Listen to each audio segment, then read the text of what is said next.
नमस्कार, मैं नारी वैद्य डॉक्टर सलोनी यादव आप सभी का नाड़ी परीक्षा वर्कशॉप के ऑनलाइन सेगमेंट में स्वागत करती हूँ।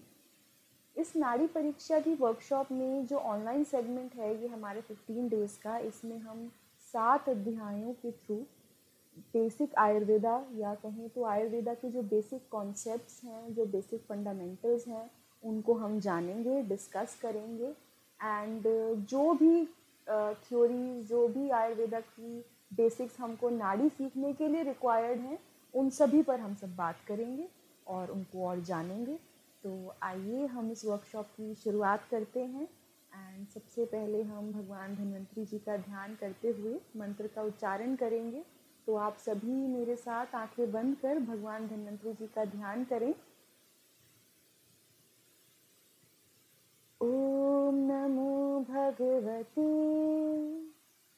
वासुदेवाय धन्वंतरे अमृत कलश हस्ताय सर्वआमय विनाशाय त्रैलोक्यनाथाय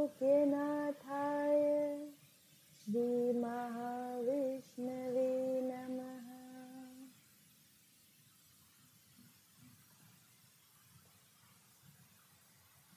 आइए आज का हम फर्स्ट चैप्टर स्टार्ट करते हैं विदाउट मच डिले।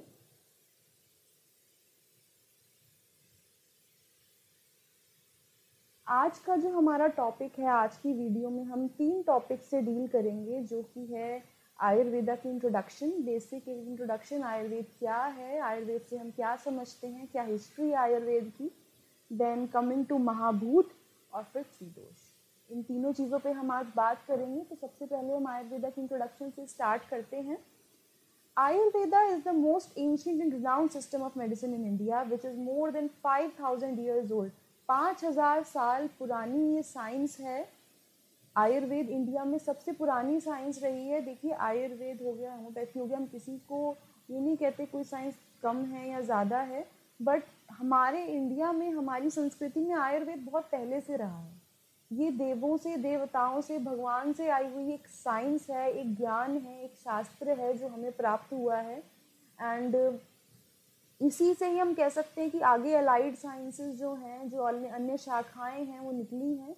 तो it is the most ancient system of medicine in India and Ayurveda 2 शब्दों से मिलकर बना है, 2 धातुओं से मिलकर बना है। आयु, जिसका मीनिंग हम कहेंगे, आयु का मतलब जीवन या लाइफ है, एंड वेद, जिससे हम समझते हैं कि नॉलेज या साइंस, मतलब जो शास्त्र, जो साइंस हमको जीवन जीने की नॉलेज दे, जो साइंस लाइफ के बारे में डील करे, द साइंस ऑफ लाइफ जैसे हम आयुर्वेद को कहते हैं। तो द साइंस ऑफ लाइफ, जो हमें जीवन जीने की जो एक पूरी साइंस है, नॉलेज है, कि हर एस्पेक्ट उसका कवर करे। जस्ट ये नहीं कि हाँ ये बीमारी है तो ये दवाई है, the whole complete science of life. अगर आप समझ पा रहे हैं जो मैं समझा रही हूँ, तो हम इसको आयुर्वेद कहते हैं। आयुर्वेद जो है वो 4 जो हमारे वेद कहे गए हैं, ऋग्वेद, सामवेद, अथर्ववेद और यजुर्वेद, उसमें से अथर्ववेद का उपवेद आयुर्वेद है। तो वेदों से इसका ऐसे कनेक्शन रहा है। शास्त्रों के अनुसार हम इसको कहें कि कैसे अवतरण हुआ। देखिए, हम कह रहे हैं कि ये भगवान से, देवताओं से आई हुई साइंस है, तो कैसे अवतरित, धरती पर कैसे आई, हमें कैसे प्राप्त हुई। तो इसमें जो हमारे शास्त्रों में विदित है कि ब्रह्मा जी ने सबसे पहले आयुर्वेद शास्त्र का स्मरण किया, ध्यान किया। उसके पश्चात उन्होंने यह ज्ञान दक्ष प्रजापति जी को ग्रहण कराया, उनको पढ़ाया। दक्ष प्रजापति ने अश्विनी कुमारों को पढ़ाया, अश्विनी कुमारों ने देवराज इंद्र को यह शिक्षा दी। देखिए, ये सारी जो शिक्षा है ये वर्बली, ओरली चल रही है, ध्यान तपस्या से वो ये शिक्षा प्राप्त कर रहे हैं। तो ये एक गुरु शिष्य परंपरा के थ्रू पास ऑन होती जा रही है। तो यही इसमें दर्शाया है कि कैसे पास ऑन, ब्रह्मा जी से कैसे कैसे ये पहुँचती, हम तक आज पहुँची है। तो उन्होंने अत्रि पुत्र, देखिए इंद्र ने पाया अश्विनी कुमारों से और इंद्र ने आगे अत्रि पुत्रों आदि महर्षियों को पढ़ाया। आत्रेय आदि महर्षि थे, उन्होंने अपने शिष्यों को, जो अग्निवेश, भेल, जतुकर्ण, पराशर, हारित, शारपाणी, इन इत्यादि अपने शिष्यों को पढ़ाया और फिर इन शिष्यों ने फर्स्ट टाइम इन सब चीज़ों को रिकॉर्ड किया। जो कुछ उनके गुरु ने उनको शिक्षा दी उसके बेसिस पे अपने इंटरेस्ट के अकॉर्डिंग उन्होंने अलग अलग शास्त्रों की रचना करी और एक रिटन फॉर्म में उस सारी नॉलेज को वो लेकर आए। तो ऐसे हम तक ये चीज़ पहुंची है। आयुर्वेद का प्रयोजन क्या है? देखिए, आयुर्वेद के ज्ञान की क्यों ज़रूरत पड़ी, क्यों आयुर्वेद की एक क्या ज़रूरत पड़ी कि ब्रह्मा जी ने इसका स्मरण किया, ध्यान किया और हम तक इसको पहुंचाया। देखिए, इसके बारे में एक बहुत ही सुंदर श्लोक लिखा गया है कि आयु कामयामेन धर्मार्थ सुख साधनन आयुर्वेद उपदेशेषु विधेय परम आदर। धर्म अर्थ काम इन 3 पुरुषार्थों की प्राप्ति का उपाय आयु है। देखिए, धर्म अर्थ और काम, जो हम कह सकते हैं सुख, ये चीज़ें, ये 3 पुरुषार्थ हैं, इन्हीं पर जीवन टिका है। तो इनकी प्राप्ति के लिए जो उपाय है वो आयु है। तो आप समझ रहे कि अतः आयु की मतलब जो जीवन है वो इन्हीं 3 चीज़ों पे आधारित है और इनकी कामना करने वाले पुरुष को आयुर्वेद शास्त्र ने निर्दिष्ट उपदेशों में परम आदर करना चाहिए। इन तीनों चीज़ों के बारे में ही आयुर्वेद शास्त्र व्याख्यान करता है, धर्म, अर्थ और काम के बारे में। महर्षि चरक ने आयुर्वेद शब्द की व्याख्या करते हुए कहा है कि हिताहितम सुखम दुखम आयुस्तस्य हिताहितम मानम च तच्च यत्रोक्तम आयुर्वेदः स उच्यते। जिस शास्त्र में हित आयु, अहित आयु, सुख आयु तथा दुख आयु का वर्णन हो एवं आयु के हित अहित के लिए आहार विहार तथा औषधि का वर्णन हो और आयु के मान प्रमाण का निर्देश किया गया हो, साथ ही आयु का भी वर्णन हो, उसे आयुर्वेद कहते हैं। तो इसमें क्या क्या पार्ट्स हमने कवर करे? देखिए, कहते हैं आचार्य चरक कहते हैं कि जिस शास्त्र में हित आयु का वर्णन है, अहित आयु का वर्णन है, सुख आयु का वर्णन है, दुख आयु का वर्णन है। आयु से हम इसमें प्राप्त करेंगे, किस मीनिंग को प्राप्त करेंगे कि हम जीवन से अच्छा जीवन, दुखी जीवन, सुखी जीवन, हित आयु अहित आयु, क्या फेवरेबल है, क्या अनफेवरेबल है, कैसा आहार विहार हमारे लिए हित अहित है, फेवरेबल अनफेवरेबल है, कैसी औषधियाँ लेनी चाहिए, औषधियों का वर्णन किया है, आयु के मान प्रमाण का निर्देश किया है, साथ ही आयु का भी वर्णन किया है, तो उसे हम आयुर्वेद कहते हैं। साथ ही आचार्य चरक यह भी लिखते हैं कि स्वस्थस्य स्वास्थ्य रक्षणम आतुरस्य विकार प्रशमनम च, अर्थात स्वस्थ व्यक्ति के स्वास्थ्य की रक्षा, उसके स्वास्थ्य को बनाए रखना तथा रोगी के रोग का प्रशमन करना आयुर्वेद के ज्ञान का प्रयोजन है। बहुत ही सुंदर और बहुत ही गहरी बात लिखी है। देखिए, क्या है कि हम जैसे अलग साइंसेस को, दूसरी जो भी साइंसेज हैं हम पढ़ते हैं, तो ज़्यादातर जो मेडिकल साइंसेज हैं वो डील करती हैं कि कैसे, अगर मान लीजिए कोई बीमारी हुई है, कोई पैथोलॉजी हुई है, कोई डिजीज़ हुई है, तो कैसे उसको हम ट्रीट करेंगे, कैसे कैसे उस संप्राप्ति का विघटन करेंगे, क्या दवाई देंगे, क्या औषधि देंगे, इस बारे में सब मेडिकल साइंसेस डील करती हैं। बट आयुर्वेद जो है वो, देखिए, रोगी के बारे में तो बाद में बात करता है, पहले वो बात करता है कि जो स्वस्थ व्यक्ति है उसके स्वास्थ्य की रक्षा कैसे की जाए। इतनी सुंदर बात है कि मान लीजिए कोई स्वस्थ है तो उसके स्वास्थ्य को कैसे बनाए रखना है। ये नहीं कि कोई बीमार पड़ेगा तो उसकी इलाज कैसे करें, क्या दवाई दें, वो बाद की बात है। पहले स्वस्थ व्यक्ति के स्वास्थ्य की हमें रक्षा करनी है।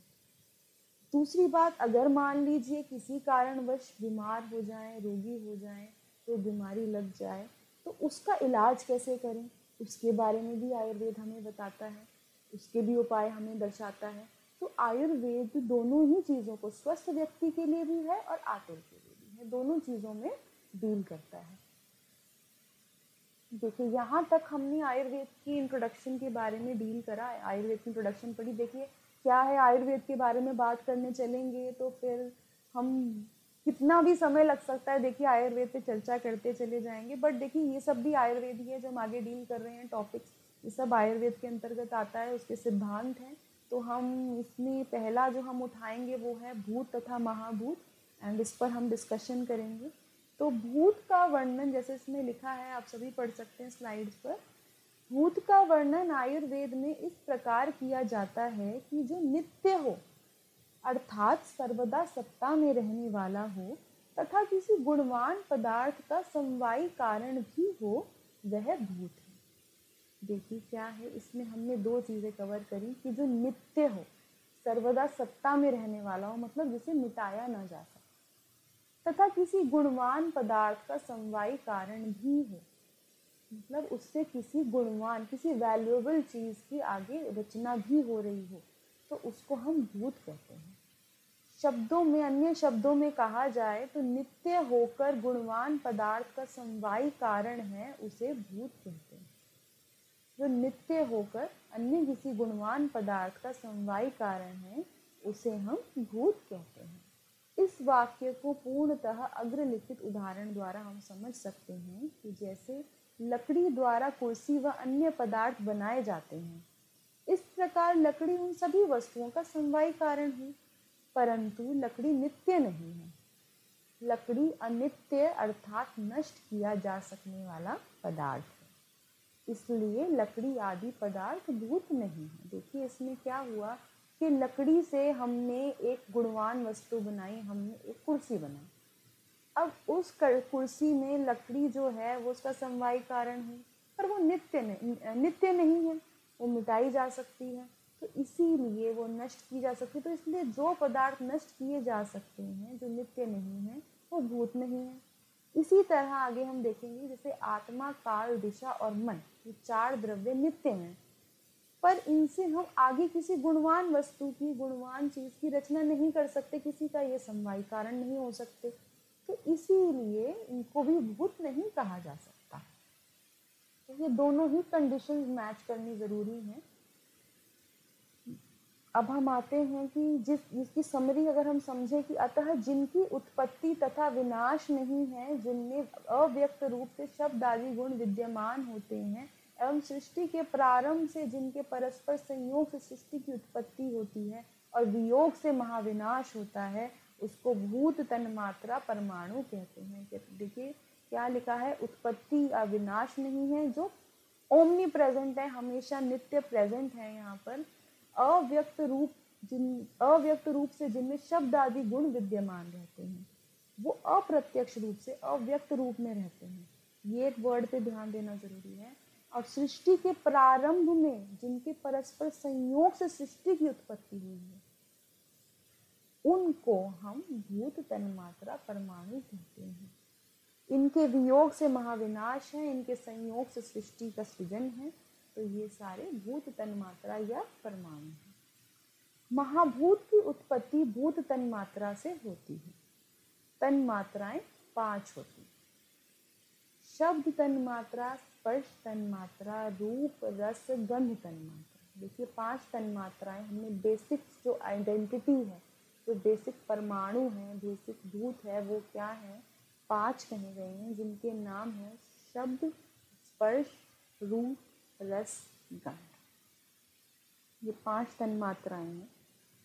प्रत्येक तन्मात्रा में केवल एक एक गुण होता है जो अव्यक्त अवस्था में उसमें विद्यमान रहता है। इस प्रत्येक तन्मात्रा में केवल एक ही गुण है जो उसमें एक अव्यक्त अवस्था में विद्यमान रहता है। मीन्स वो खुद को आप कह सकते हैं कि खुद को एक्सप्रेस नहीं करता है, अनएक्सप्रेस फॉर्म में। जो लोग इंग्लिश नहीं समझते हैं उनके लिए मैं थोड़ा इंग्लिश में बता रही हूँ वर्ड्स को, जो थोड़ा टिपिकल वर्ड्स हैं, कि जो अनएक्सप्रेस्ड फॉर्म में उसमें प्रेजेंट रहे, तो वो चीज़ें, ये हर गुण, शब्द, स्पर्श, रूप, रस, गंध, ये इनमें हर तन्मात्रा में अलग अलग विद्यमान रहता है। इन तन्मात्राओं में परस्पर संयोग से महाभूत उत्पन्न होते हैं, जिनमें यह गुण व्यक्त अवस्था में उपस्थित होते हैं। देखिए अब क्या होगा कि जब ये तन्मात्राएं आपस में मिलती हैं, इनका संयोग होता है, इनसे महाभूत की उत्पत्ति होती है, तो महाभूत में जब ये कन्वर्ट हो जाते हैं, तो यह गुण व्यक्त अवस्था में आते हैं, तो ये अपने आप को एक्सप्रेस कर पाते हैं। जैसे शब्द तन्मात्रा से आकाश महाभूत की उत्पत्ति, शब्द तन्मात्रा की सहायता से स्पर्श तन्मात्रा द्वारा वायु की उत्पत्ति। देखिए शब्द तन्मात्रा से केवल आकाश महाभूत की उत्पत्ति हो रही है। जब शब्द तन्मात्रा में हम स्पर्श तन्मात्रा मिला रहे हैं तो उससे वायु की उत्पत्ति हो रही है, वायु महाभूत की। शब्द स्पर्श की सहायता से तेज महाभूत के द्वारा शब्द और स्पर्श शब्द और स्पर्श तन्मात्रा की सहायता से जब उसमें रूप तन्मात्रा का संयोग हो रहा है तो उससे हमारे तेज महाभूत की उत्पत्ति हो रही है। शब्द, स्पर्श, रूप और रस तन्मात्रा, जब ये 4 तन्मात्राएं मिल रही हैं तो इससे जल महाभूत की उत्पत्ति हो रही है। और शब्द, स्पर्श, रूप, रस और गंध जब इनमें मिल गया तो इन 5 तन्मात्राओं के संयोग से 5वें महाभूत की, जो कि पृथ्वी है, उसकी उत्पत्ति होती है। तो ऐसे सक्सेसिवली ये अलग अलग जब मिलते जाते हैं, अलग अलग तन्मात्राएं, तो ये 5 महाभूत बनते जाते हैं। महाभूतों में गुण व्यक्त रूप में रहते हैं। आकाश महाभूत में शब्द गुण, ये तो अंडरस्टैंडेबल है, बहुत ही क्लियर बात है कि आकाश में शब्द, वायु में शब्द और स्पर्श, तेज महाभूत या अग्नि कहें जिसको, अग्नि महाभूत में शब्द, स्पर्श और रूप, जल महाभूत में शब्द, स्पर्श, रूप, रस, और जो पृथ्वी है उसमें 5 के 5 शब्द, स्पर्श, रूप, रस एवं गंध। सूक्ष्म आकाश भूत से स्थूल आकाश महाभूत की, आकाश भूत के सहयोग से वायु भूत द्वारा वायु महाभूत की, और इसी क्रम व पूर्व के भूतों के सहायता से उत्तरोत्तर महाभूतों की उत्पत्ति होती जाती है। आकाश, वायु, तेज, जल व तथा पृथ्वी महाभूत इस प्रकार उत्पन्न होते हैं और फिर परस्पर मिश्रित होकर पंजीकृत हो जाते हैं। इसलिए समस्त भौतिक पदार्थ पंच भौतिक कहलाते हैं। देखिए, जो भी कुछ हम सृष्टि में देखते हैं ये सब कुछ पंच भौतिक है। ठीक है, हम जो भी मान लीजिए कुछ भी लें, ये टेबल है, ये चेयर है, हम खुद हैं, है ना, तो ये सब चीज़ें चाहे लिविंग है चाहे नॉन लिविंग है, ये सब हम सब कुछ इस सृष्टि में पंच भौतिक ही है। तो इसमें अब देखिए क्या है कि कोई चीज़, अब इसमें देखिए बहुत ही सुंदर बात क्या आती है कि हर चीज़ अलग अलग फॉर्म में कैसे, अगर सब कुछ पंच भौतिक है, हर चीज़ में पंच महाभूत है, तो फिर कुछ चीज़ें लिविंग हैं, कुछ चीज़ें नॉन लिविंग हैं, कुछ चीज़ें सॉलिड हैं, कुछ चीज़ें लिक्विड हैं, कुछ चीज़ें गैसियस हैं। तो ये ऐसा कैसे हुआ?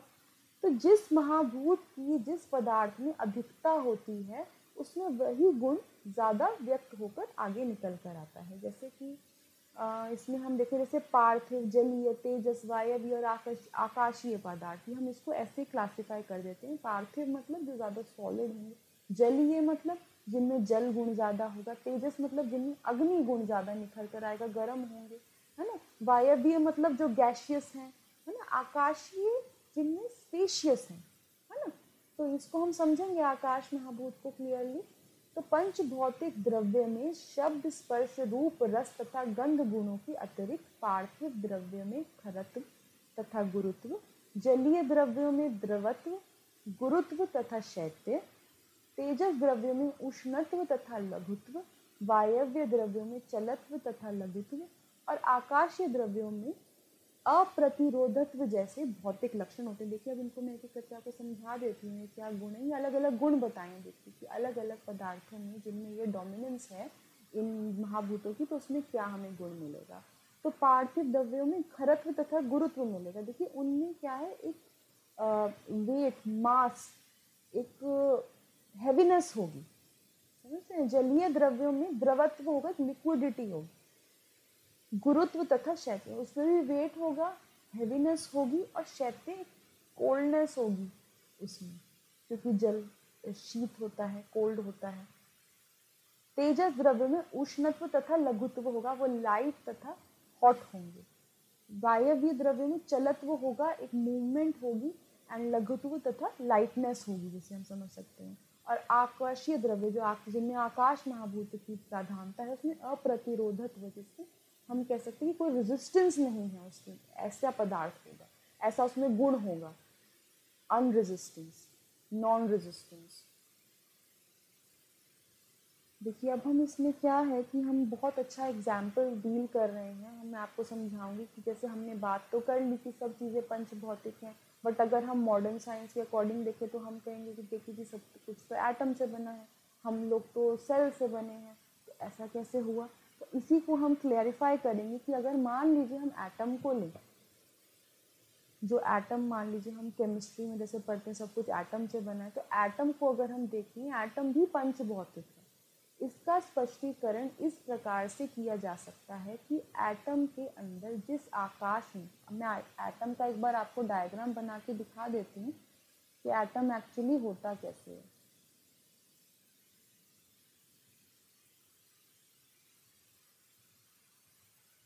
सॉरी ये ऐसे थोड़ा टेढ़ा मेढ़ा बन रहा है, बट आप लोग प्लीज़ समझ लीजिएगा, थोड़ा सा स्लो चल रहा है सिस्टम।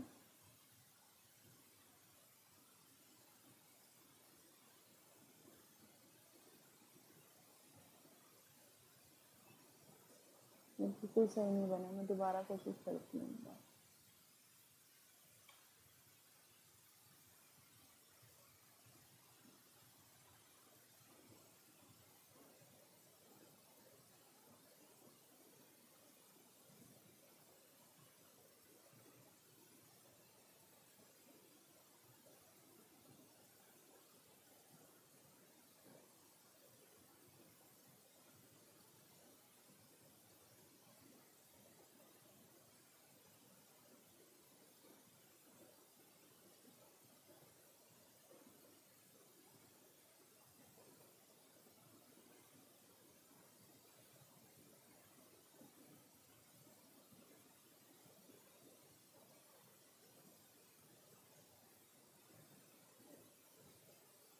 देखिए एटम का ये बेसिक सा स्ट्रक्चर है, जो थोड़ा मैंने टेढ़ा मेढ़ा बनाया है, बट ये एक्चुअली क्या है, ये क्या दिखाता है कि सेंटर में न्यूक्लियस होता है।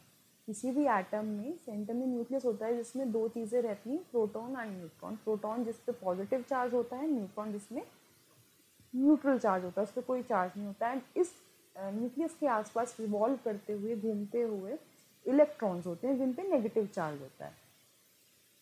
तो इसमें क्या हम समझेंगे कि देखिए जैसे एटम कैसे पंचभौतिक है कि एटम जिस आकाश में प्रोटॉन न्यूट्रॉन इलेक्ट्रॉन स्थित हैं, आकाश मतलब जो स्पेस है, कोई भी एम्प्टी स्पेस, तो उसके अंदर कोई भी जगह जो है जहाँ पे सब कुछ प्रेजेंट है, जो वो स्पेस है, तो वो जो जिसमें प्रोटॉन न्यूट्रॉन तथा इलेक्ट्रॉन स्थित हैं उसको हम आकाश कहते हैं। तथा इलेक्ट्रॉन गति करते हैं आकाश महाभूत। तो देखिए जिसमें इलेक्ट्रॉन मूवमेंट कर रहे हैं, जो उसके आउटसाइड जो स्पेस है न्यूक्लियस के, वो सब आकाश है। आकाश इतना सूक्ष्म द्रव्य है कि हमें उसका अनुभव नहीं होता है, परंतु यह शून्य नहीं है। जैसे जल रहित घड़े में आकाश है परंतु शून्य नहीं है। प्रोटॉन तथा न्यूट्रॉन के चारों ओर इलेक्ट्रॉन गति करते हैं, तो जो गति का जो करता है वह वायु महाभूत है। गतिज ऊर्जा से ताप विद्युत प्रकाश की उत्पत्ति होती है। इलेक्ट्रॉन के गति करने से इनकी स्थितिज ऊर्जा विद्युत प्रकाश तथा उष्णता उत्पन्न करती है। इस विकृत ऊर्जा को ही हम तेजस या अग्नि महाभूत कह सकते हैं।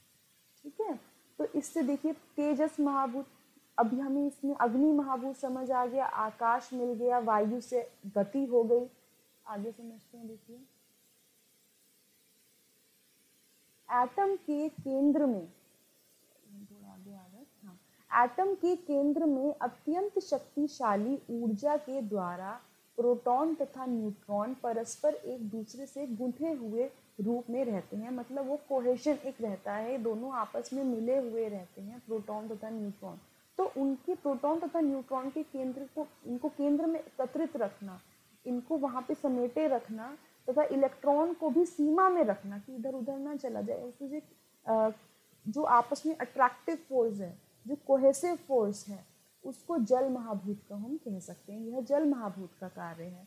प्रोटॉन न्यूट्रॉन तथा इलेक्ट्रॉन में जो अपना भार है, जो अपना वेट है, जो मास है उनका अपना, वही घनत्व है, वह पृथ्वी महाभूत की तरफ से है, पृथ्वी महाभूत की वजह से है। प्रत्येक परिवर्तन का प्रवर्तक वायु है। जो प्रत्येक परिवर्तन हो रहा है, ट्रांसफॉर्मेशन हो रही है, मूवमेंट हो रही है, कन्वर्जन हो रही है, इसका प्रवर्तक वायु है, वियोग का प्रवर्तक अग्नि है और संयोग का प्रवर्तक जल है। ठीक है, जो भी मान लीजिए चीज़ें आपस में मिल रही हैं, एडिशन हो रहा है और एक कॉम्बिनेशन से जो चीज़ बन रही है वो प्रवर्तक उसका जल है, जल उसका रीज़न है। जो वियोग हो रहा है, जो डिफ्रेंशिएशन हो रही है, सेपरेशन हो रही है, उसमें हम अग्नि महाभूत कह सकते हैं। यदि हम शरीर में उपस्थित रक्त की भी बात करें तो रक्त में आम गंधता पृथ्वी महाभूत के कारण है। देखिए गंध जो है वो पृथ्वी के कारण है, तो जो आम गंधता, जो स्मेल रक्त की है वो पृथ्वी महाभूत के कारण है। जो द्रवता है, जो लिक्विडिटी है, वो जल महाभूत के कारण है। जो वर्ण है, जो उसका कलर है, वो तेज महाभूत के कारण है। जो स्पंदन, गति, जो उसकी एक मूवमेंट है, जो एक सर्कुलेशन में वो फ्लो कर रहा है, वो वायु महाभूत के कारण है। और जो लघुता है, जो लाइटनेस है, वो आकाश महाभूत के कारण है। तो इस तरह से रक्त में भी हर चीज़ पंचभौतिक है। कुछ भी हम छोटे से छोटा जब एटम उठा रहे हैं, डिस्कस कर रहे हैं, सब कुछ पंचभौतिक है। शरीरस्थ दोष धातु मल सृष्टि में उपस्थित प्रत्येक वस्तु एवं प्राणी पंच महाभूत द्वारा ही निर्मित है।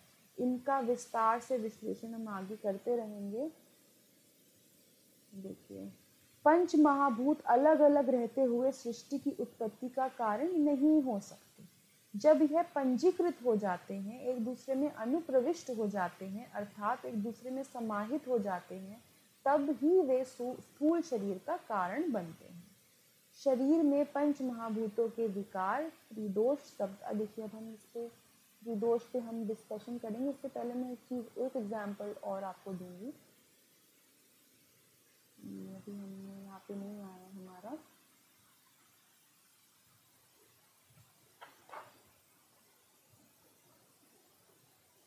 देखिए जैसे हम एनिमल सेल्स जो होते हैं, जो भी लिविंग हम ऑर्गेनिजम्स हैं, ह्यूमन बींग्स हैं, हमारा जो सेल होता है उसका स्ट्रक्चर जो होता है, इसको मैं अगर एक बार ड्रॉ करूं तो हमारे सेल्स में भी एक न्यूक्लियस होता है सेंटर में, जिसमें डीएनए, आरएनए प्रेजेंट होते हैं अकॉर्डिंग टू ऑर्गेनिजम्स। मतलब जेनेटिक क्रोमोसोमल, हमारा क्रोमोसोमल जेनेटिक्स प्रेजेंट होता है। एंड देन इसके अराउंड ये सेल मेम्ब्रेन है जिसके बीच में साइटोप्लाज्म है। तो देखिए क्या है, सेलुलर लेवल पे जो हम अगर डिस्कशन करें तो जो ये सेल मेम्ब्रेन है, जो भी मेम्ब्रेन्स हैं, इनको हम पृथ्वी महाभूत की वजह से कह सकते हैं। स्ट्रक्चरल कंपोनेंट है, तो ये पृथ्वी महाभूत की वजह से है। जो साइटोप्लाज्म है, जो लिक्विड फ्लूइड में इसके अंदर प्रेजेंट है, दैट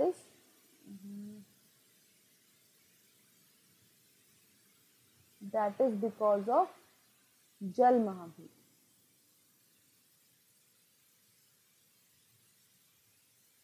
ओके, देन जो सेल मूवमेंट है, क्योंकि हमारे सेल मूवमेंट भी करते हैं, तो वो जो मूवमेंट है वो वायु महाभूत के कारण है। जो भी ट्रांसमिशन हो रहा है, देखिए कोई भी इम्पल्स है, कोई भी न्यूरोट्रांसमीटर्स है हमारी बॉडी में, कोई भी मैसेज है, वो जो ट्रैवल करेगा, हमने मान लीजिए एक कैंडल को हाथ लगाया ऊपर उसकी फ्लेम पर, तो हमें एक हीट महसूस हुई, हमें फिंगर पीछे करनी है, तो वो जो मैसेज है जो जा रहा है वो वायु महाभूत ही लेके जा रहा है। तो जो मूवमेंट हो रही है मैसेजेस की, हॉर्मोन्स की, केमिकल्स की हमारी बॉडी में सबकी, वो सब वायु महाभूत के कारण है। जो डीएनए, आरएनए है, जो भी जेनेटिक कंपोनेंट है हमारी बॉडी में, वो सब अग्नि महाभूत के कारण है। अग्नि महाभूत को रिप्रेजेंट करता है। जो इंटरसेल स्पेस है, जो दो सेल के बीच का स्पेस है, दैट इज आकाश महाभूत। तो देखिए इस तरह से हम कह सकते हैं कि समस्त द्रव्य पंच भौतिक हैं।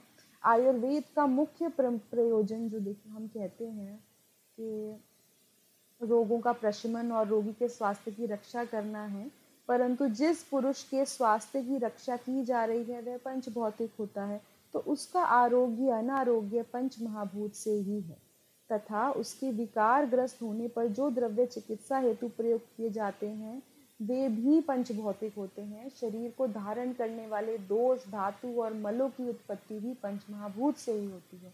अतः इस पृथ्वी पर जो सत्ता है सभी में पंच महाभूतों का समावेश संपूर्ण रूप से सन्निहित है। तो अब देखिए ये इसलिए समझना ज़रूरी है क्योंकि ये जो हमें ट्रीटमेंट में बहुत हेल्प करेगा आगे की कोई किसी भी चीज़ को हमें डील करना है, कौन से महाभूत की अधिकता है, किस गुण की अधिकता है, इसको किस चीज़ से काटा जाए, क्या इसका एंटीडोट दिया जाए, तो ये उस चीज़ में हमें गुण जो हैं और जो ये क्वालिटीज़ हैं जो हमने डिस्कस करी हर महाभूत की, ये हमें वहाँ बहुत हेल्प करती हैं। तो इसीलिए इस पर हमें डिटेल डिस्कशन एक रिक्वायर्ड था जो हमने किया भी है। अभी हम जो आगे टॉपिक डील कर रहे हैं दैट इज त्रिदोष। तो पर जब पंच महाभूत देखिए जब तक अलग अलग रहेंगे तो इनसे आगे कुछ भी और कन्वर्जन और कुछ वैल्यूएबल और कॉम्प्लेक्स फॉर्मेशन नहीं हो सकती। जब हम कह रहे हैं सृष्टि की रचना ही हो रही है पंच महाभूतों से, तो ऐसा नहीं हो सकता कि सिंपल फॉर्म में हो जाएगी, उसको आगे और कॉम्प्लेक्स लेवल पर जाना है। तो इसके लिए उनको आपस में अनुप्रविष्ट पंजीकृत कंबाइन होना पड़ता है, एक दूसरे में समाहित होना होता है। तो इसीलिए जब हम इन पे हम आगे आगे बात करेंगे तो हम इनके कॉम्प्लेक्स फॉर्म पे जो नेक्स्ट स्टेप है दैट इज त्रिदोष, सप्त धातु और मल, इन पर बात करेंगे। देखिए हम इनकी परिभाषा के ऊपर एक बार डिस्कशन करते हैं कि दोष क्या है जो शरीर तथा शरीर में स्थित धातुओं को दूषित करें, उसे दोष कहते हैं। शरीर के दोष तीन हैं, वात, पित्त और कफ। जो शरीर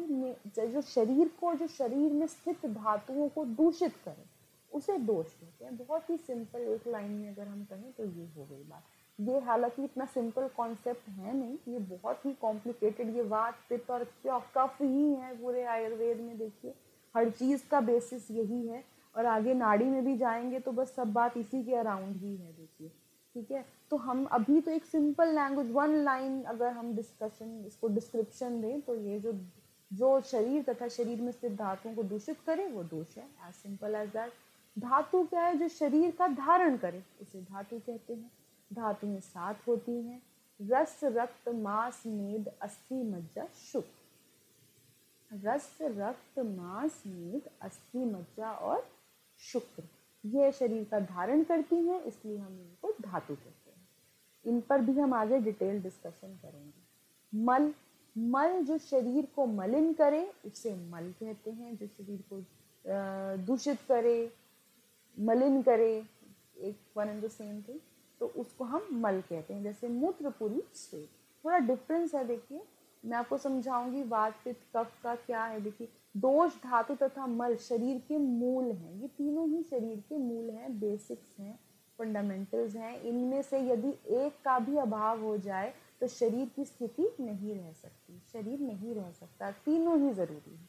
शरीर में आहार द्रव्यों के पाक के पश्चात उत्पन्न रस का शोषण हो शरीर में चयापचय होता है, मेटाबॉलिज्म होता है। देखिए हमने कुछ भी खाया, हम जो भी अपना खाना खाते हैं, पानी पीते हैं, जो भी लेते हैं हम अपने मुंह से अंदर जाता है तो वो डाइजेशन के बाद, मेटाबॉलिज्म के बाद एब्जॉर्ब होता है। ठीक है, बॉडी में एब्जॉर्प्शन के बाद चयापचय के परिणाम स्वरूप सार अंश से शरीर में मौजूद तत्वों की वृद्धि, क्षय तथा पूर्ति होती है। जो भी हमने एब्जॉर्ब किया, हमने खाया, उससे जो भी सार निकला, जो भी एसेंस निकला, उसको बॉडी एब्जॉर्ब करती है और उसी से ही शरीर की वृद्धि होती है। या तो शरीर बढ़ता है, ग्रोथ होती है, क्षय होता है, या उसमें आप कह सकते हैं एक डिक्रीमेंट, एक डिक्लाइन जो पैटर्न आता है। मान लीजिए वेट लॉस हो रहा है या हमारा धातु क्षय हो रहा है, तो वो सब कुछ भी इसी वजह से होता है। जो हमने तत्व लिए, जो एब्जॉर्ब हुए, उसके कारण होता है। हम खा रहे हैं पर एब्जॉर्ब नहीं हो रहा, तो ये सब कुछ इसी वजह से है। जो मैल नरिशमेंट हम कह सकते हैं। तथा पूर्ति, जो भी उसमें एक हमारी बॉडी में जो भी एक ग्रोथ हो रही है वो सब कुछ इसकी वजह से हो रही है, जो भी हमारा मेटाबॉलिज्म चल रहा है। एवं स्थायी धातुओं की जो उत्पत्ति हो रही है, जो भी आगे जो भी हमारे सेलुलर लेवल पर जो ग्रोथ हो रही है, जो हमारी धातुएं हैं, जो उनकी आगे वृद्धि हो रही है, वो भी इसी से ही हो रही है। निस्सार भाग मतलब जो वेस्ट है, जो एक्सक्रीटरी प्रोडक्ट्स हैं, जो निस्सार भाग को मल स्वरूप शरीर से बाहर निष्कासित कर दिया जाता है। जो उसके बाद देखिए हमने एसेंस जो एब्जॉर्ब कर लिया, बट जो वेस्ट मटेरियल रह गया, जो एसेंस एब्जॉर्ब करने के बाद जो वहाँ प्रोडक्ट रह गया है उसको हम बॉडी से रिलीज आउट कर देते हैं, एक्सक्रीट कर देते हैं, तो वो मल हो गया। इन सभी शारीरिक क्रियाओं का नियंत्रण त्रिदोष द्वारा होता है। त्रिदोष इस सब चीज़ों का, मेटाबॉलिज्म का, हमने फूड अंदर लिया, वो डाइजेस्ट हुआ, वो एब्जॉर्ब हुआ, एसिमिलेट हुआ, यहाँ वहाँ उसमें से जो हमारा एसेंस है वो निकला, उससे हमारा एक्सक्रीटरी प्रोडक्ट निकले, सब जो भी है वो सारा कुछ त्रिदोष नियंत्रित करते हैं। यदि ये क्रियाएं प्राकृतिक रूप से शरीर में संपादित हो रही हैं तो वात, पित्त तथा कफ का कार्य धारण करना मात्र होता है। तो उसका मतलब उनका एक वो शरीर को केवल धारण कर रहे हैं। तो परंतु कभी कभी वात, पित्त, कफ में विषमता के कारण शारीरिक क्रियाओं में विषमता उत्पन्न हो जाती है, इसलिए उन्हें दोष कहा जाता है। जब तक वो अपने एक नॉर्मल फिजियोलॉजी को मेंटेन किए हुए हैं, एक नॉर्मल फंक्शनल एस्पेक्ट में चल रहे हैं, तब तक हम वात, पित्त, कफ को, धातु का भी हम उसको संज्ञा, एक टर्मिनोलॉजी से हम उसको इंडिकेट कर सकते हैं। जब उनमें विषमता आ जाती है, जब उनमें एक डिफेक्ट आ जाता है, एक इम्बैलेंस क्रिएट हो जाता है उनके लेवल्स में, तब हम उनको दोष के रूप में संज्ञा दे सकते हैं। इनकी दूषण क्रियाओं में सातों धातुएं प्रभावित होती हैं, अतः सातों धातुओं को दूष्य कहा जाता है। देखिए, जो दोष से दूषित हैं उन्हें दूष्य कहते हैं। तो जो धातुएं हैं वो इन दोषों की विषमता जब होती है, इनमें इम्बैलेंस आता है, ये दूषित हो जाते हैं, तो इनके कारण वो इफेक्ट होती हैं, सारी धातुएं इफेक्ट होती हैं, इसीलिए उनको हम दूष्य कहते हैं। वात, पित्त, कफ शरीर की उत्पत्ति के कारण है। शरीर में नाभि के नीचे वात का, नाभि और हृदय के मध्य में पित्त का और हृदय के ऊपर कफ का स्थान होता है। ठीक है, तो हम इसमें क्या है, देखिए, हम वैसे तो ये सब जो तीनों दोष हैं ये फुल बॉडी में प्रेजेंट होते हैं, बट इनके जो मेन एरियाज हैं अगर उनके बारे में हम बात करें तो शरीर में नाभि के नीचे, नेवल अम्बलाइकस के नीचे वात का, नाभि और हृदय के मध्य में पित्त का तथा हृदय से ऊपर कफ का स्थान होता है। वात, पित्त, कफ विकार रहित स्थिति में रहने पर शरीर को उसी प्रकार धारण करते हैं जिस प्रकार तीन स्तंभ एक मकान को स्थित रखने में सक्षम होते हैं। कफ अपने विसर्ग कर्म द्वारा, मतलब एनाबॉलिक फंक्शन जो होता है, कफ अपने विसर्ग कर्म द्वारा, पित्त अपने आदान कर्म से हमारा मतलब है कैटाबॉलिक फंक्शन के द्वारा, तथा वात अपने विशेष कर्म द्वारा शरीर को धारण करते हैं। वात, पित्त, कफ को शारीरिक दोषों की संज्ञा दी गई है। देखिए, क्या है कि पंच महाभूत जो हैं वो बॉडी का फिजिकल या स्ट्रक्चरल कंपोनेंट डिसाइड करते हैं, एंड जो त्रिदोष हैं वो फंक्शनल कंपोनेंट है। जो भी क्रिया हो रही है, क्रियाशीलता चल रही है हमारे शरीर में, जो भी फंक्शंस चल रहे हैं, जो भी फिजियोलॉजी चल रही है, तो वो सारा कुछ त्रिदोष डिसाइड कर रहे हैं। तो हम इसके बारे में बात करें कि जब ये तीनों वात, पित्त और कफ प्राकृत अवस्था में रहते हैं तब शरीर को धारण करते हैं, इसीलिए सम अवस्था में वात, पित्त और कफ को हम धातु कहते हैं। और जब ये शरीर को धारण करने के लिए अनुपयुक्त हो जाते हैं, शरीर को मलिन करते हैं, तब इनको हम मल भी कह देते हैं। इस प्रकार अवस्था भेद से वात, पित्त, कफ के लिए दोष, धातु, मल, इन तीनों संज्ञाओं का व्यवहार होता है। ओके, अब हम आते हैं कि देखिए, हम डिस्कस करेंगे कि इन तीनों दोषों में जो परिवर्तन आना ही रोग का मूल कारण है। जैसे ही ये तीनों दोषों में इम्बैलेंस क्रिएट हो रहा है, यही रोग का कारण है, यहीं से रोग की उत्पत्ति होती है।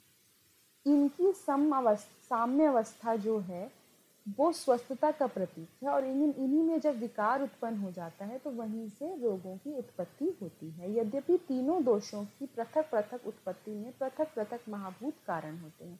देखिए, हम क्या डिस्कस करेंगे कि वैसे तो देखिए सब कुछ पंचभौतिक है, ये भी पंचभौतिक है, बट इनकी जो निर्माण हो रहा है, जो दोष बन रहे हैं, इनके अंदर भी पंच महाभूत का इन्वॉल्वमेंट है। तो वो कैसे है कि हम देखिए, वात जो है, वात दोष आकाश तथा वायु महाभूत की प्रधानता से बना है। बाकी सबके एलिमेंट्स बहुत मिनिमल क्वांटिटी में, बहुत मिनिमल प्रोपोर्शन में हैं, बट ये मेजर इसमें जो महाभूत इन्वॉल्व है वो है आकाश और वायु। पित्त में अग्नि और जल, कफ में पृथ्वी और जल, इसमें थोड़ा सा एक मतभेद रहता है। कई आचार्य कहते हैं कि पित्त में केवल अग्नि से लेते हैं, कुछ पित्त व जल से लेते हैं। तो ये दोनों ही चीज़ें हैं। तो इसमें आकाश, जैसे हमने बात करी, वात में आकाश तथा वायु, पित्त में जल और अग्नि और जल, या कहीं केवल अग्नि, और कफ में पृथ्वी और जल। ये महाभूतों की हमें प्रधानता मिलती है, इनके कारण ये उत्पन्न होते हैं। देखिए, अब हम बात करेंगे कि जो ये वात, पित्त और कफ है, इनको हम शारीरिक दोष कहते हैं। ऐसे ही मानस दोष भी होते हैं, सत्व, रज एवं तम। देखिए, वैसे तो मन को प्रभावित करने वाले 3 मानसिक गुण होते हैं, सत्व, रज एवं तम, परंतु इनमें सत्व गुण निर्विकार है, उसमें मतलब कोई भी विकार नहीं है, और वो जो है एक बहुत ही प्योर फॉर्म है। उसके द्वारा मन को किसी प्रकार दूषित नहीं किया जा सकता। रज एवं तम दोनों ही मन को विकृत करने वाले होते हैं। तो सत्व का विशुद्ध होना अनिवार्य ऐसा है, क्योंकि देखिए क्या है कि अगर मान लीजिए सब कुछ सब दूषित ही करेंगे तो एक मेंटल इम्बैलेंस की स्टेट ही बनी रहेगी, मतलब मेंटल स्टेबिलिटी की नहीं मेंटेन हो पाएगी, दिमाग कभी शांत नहीं हो पाएगा, वो हमेशा विचलित रहेगा, किसी ना किसी दोष के दूषित होने के कारण वो हमेशा ही अलग अलग तरह की नेगेटिव फीलिंग्स से ग्रस्त रहेगा। तो इसीलिए हमेशा एक पॉजिटिव के साथ एक नेगेटिव होता है। तो ऐसे ही जो हमारा माइंड है, जो हमारे मानस दोष हैं, उसमें जो सत्व है वो पॉजिटिव एस्पेक्ट है, एक जो कामनेस, स्टेबिलिटी, एक पॉजिटिव मेंटल फ्रेम है, वो सत्व गुण के कारण आता है। एंड रज एवं तम जो है वो मानस दोष हैं, जिनके कारण अगर माइंड अफेक्ट होता है तो अलग अलग टाइप की नेगेटिव इमोशंस हमारे अंदर आते हैं। तो सत्व का विशुद्ध होना अनिवार्य है, क्योंकि अगर मानसिक गुण अविकृत नहीं होगा कोई सा भी, तो फिर हर समय मन पर किसी न किसी दोष का प्रभाव बना रहेगा, वह सदैव विकृत स्थिति में रहेगा। बिना अविकारी मन के यथार्थ ज्ञान की प्राप्ति असंभव है, और यथार्थ ज्ञान रहित व्यक्ति के लिए मोक्ष असंभव। अतः सत्व गुण केवल मानसिक गुण है, मानसिक दोष नहीं है, मानस दोषों से उत्पन्न विकार। देखिए, ये एक बात कही गई है, अभी हम इसमें ज़्यादा डिटेल में अभी नहीं जाएंगे। हम अभी जो बात करेंगे, अभी हम सिर्फ केवल शारीरिक दोषों की बात करेंगे, वात, पित्त और कफ की। ये एक थोड़ा जिस्ट में मैंने आपको एक्सप्लेन करा है इस चीज़ को, क्योंकि एक इंट्रोडक्शन देनी ज़रूरी थी कि शारीरिक दोष ये, मानस दोष ये, बट इसकी डिटेल डिस्कशन हम लेटर ऑन करेंगे। ओके, तो आई गेस आज के लिए हमारे टॉपिक्स यही थे, एंड इनको हमने कवर कर लिया है। इन सभी के जो PDF नोट्स हैं, जो ये स्लाइड्स हैं, ये आपको अवेलेबल करा दी जाएंगी कल। ओके, तो आज हमने इन सबको स्टडी करा। आप इस वीडियो को प्लीज़ देखिए अगेन एंड अगेन, एंड कोई भी डाउट्स हों तो प्लीज़ आप उनको अपना एक रजिस्टर या कॉपी में नोट कर लीजिएगा अपने पास। जो डाउट सेशन है वो हम लास्ट में लेंगे, तो हर चैप्टर वाइज अगर कुछ डाउट्स आपकी क्रिएट होते हैं तो आप उनको प्लीज़ नोट डाउन कर लीजिए। एंड सेकेंडली, क्योंकि देखिए क्या है कि ये हम बहुत शॉर्ट में डिस्कस कर रहे हैं, बट जहाँ जहाँ डिटेल देने की ज़रूरत है, जिन चीज़ों पे हमें थोड़ा लेंथ पे डिस्कशन करने की ज़रूरत है, उनको मैं थोड़ा डिटेल में ले रही हूँ। बट इसके बाद भी, क्योंकि इसमें बहुत कुछ बचता है, बहुत कुछ पढ़ने को है आयुर्वेद में, और बहुत जितना पढ़ें उतना कम है। देखिए, उतनी क्लैरिटी आती है। तो इसलिए मैं आपको थोड़ा ना बाद में इसमें कुछ PDF फाइल्स, हमारे जो भी शास्त्र हैं, जो टेक्स्ट, क्लासिकल टेक्स्ट हैं, उनकी मैं अटैच कर दूँगी PDF नोट्स में, एंड उनको भी आप स्टडी कीजिएगा। पहले इनको समझ लीजिए, ये आपको एक थोड़ा ओवरव्यू दे देंगे, एक अंडरस्टैंडिंग डेवलप करा देंगे, देन आप जब उसको पढ़ेंगे तो आपको इजीली समझ आएगा। तो मेरे ख्याल से आज हम इसका एंड करते हैं। यस, आई थिंक आज हम इस सब का एंड करते हैं। Thank you for watching, and कोई भी डाउट्स हो, जैसे मैंने पहले कहा, आप नोट कर लीजिएगा। नमस्कार।